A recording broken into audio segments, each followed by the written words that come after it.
Hola, soc Sandra Mínguez. Com moltes de vosaltres sabeu, jo vaig donar suport a l'Assemblea Ciutadana Estatal, al Vistalegre 2. A Pablo Iglesias, per a mi, és el meu secretari general. No n'hi ha millor secretari general en aquest moment per a encapçalar Podem a nivell estatal i vaig donar suport a ell com a secretari general, al projecte i a l'equip. Soy Ariel Geffner, me presento en la candidatura de Marea para aprofundir el cambio.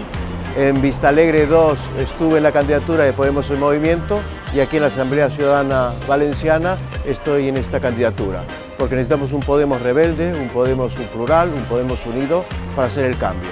Durante Vistalegre 2 apoyé el documento encabezado por Íñigo Errejón, que se llamaba Recuperar la ilusión, para construir un Podemos para todos los que faltan, todas aquellas personas que todavía no confían en nosotros, que tienen miedo. El mandato de Vistalegre 2 fue de unidad y humildad. Unidad para entender que tenemos que estar juntos y juntas en nuestra diversidad para desarrollar un proyecto colectivo, y humildad para reconocer que nos necesitamos a todos y todas.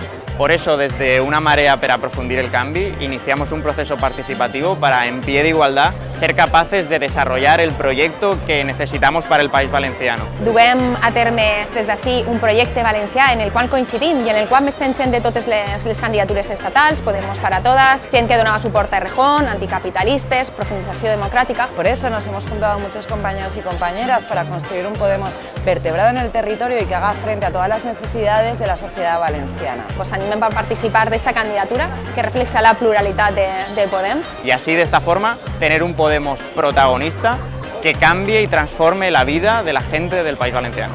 Apoya nuestra candidatura. Pues esperem a totes a l'Assemblea Ciutadana Valenciana. Moltes gràcies.